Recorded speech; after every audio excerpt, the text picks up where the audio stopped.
Hey everyone, it's Shotzi for the Rough Cuts on Sunday. Hope you all had a great week.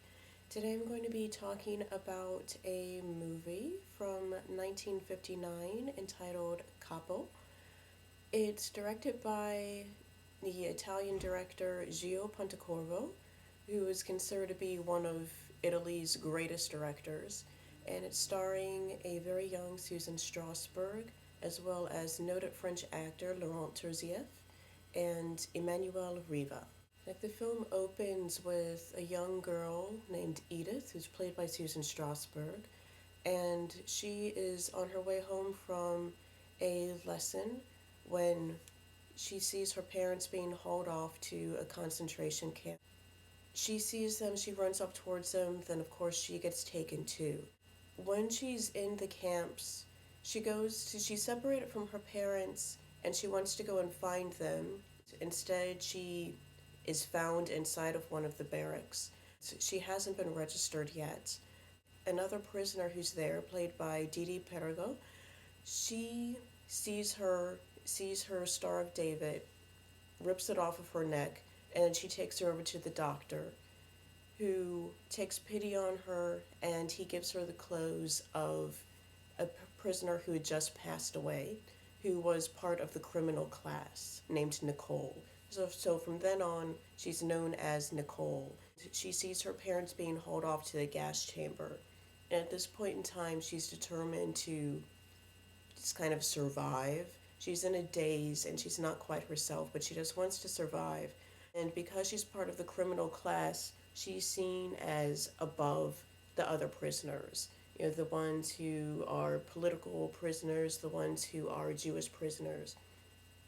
And so she has somewhat privileges at this point in time. But while she's in the camp, she's working with the others and she gets scars on her hands. And every 4 months, they do a surveillance of the prisoners. And if they're scarred, then they're sent to the chambers. So when it's her turn to show her hands, she exposes herself and then she becomes kind of like a pet to the German soldiers who are there. But that also leads to her survival and also her degeneration as human at that point, because she's lost her dignity, she's lost her identity, her self-respect, and she becomes what's known as a capo eventually. That is another prisoner who has certain privileges and they keep the other prisoners in line.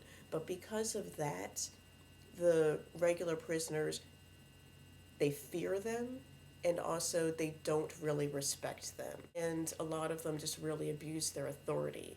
Edith, or Nicole at this point, she's part of that. She becomes really a bad person. She goes from being the victim to the victimizer. And at one point in time, a bunch of Russian soldiers come in who are sent to work, who are also prisoners. One of them is Sasha, who's played by Laurent Terzieff. She gets him in trouble, but he perseveres through that, and they end up becoming good friends and eventually fall in love. It's a sad story. It's a good one, but it's sad. There's some kind of loopholes in it. Like, you wonder, how are they able to see each other so much? Because even though she is privileged, I doubt they're able to walk around freely like that in concentration camps. But this is definitely a good story. It isn't Pontecorvo's best. This was before he did Battle of Algiers. But without this, I don't think he'd really have like the foundation to be able to go in and do Battle of Algiers, which you should also definitely check out. It's a wonderful, wonderful film. This one, it's good. It's very sad. Like, a little background on Pontecorvo. During World War II, he fled from, I believe it was Rome, during the fascist regime, and he led the resistance movement. And then after the war, he studied journalism, and then he eventually became, or rather, he did journalism, and then he eventually became a documentarian. Susan Strasberg, her film career was mostly when she was a teenager. She was most noted for playing the title role in Diary of Anne Frank on Broadway.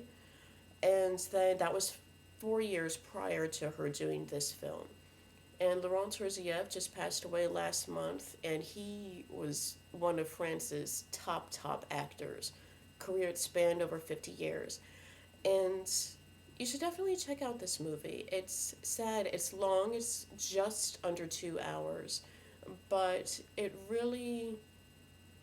shows how like innocence could be lost and then redemption finally regained. But you just kind of wonder at the end of it, what was the point of all of it? If you watch this, you'll understand what I mean. But definitely check it out, and I will see you all next week. Bye.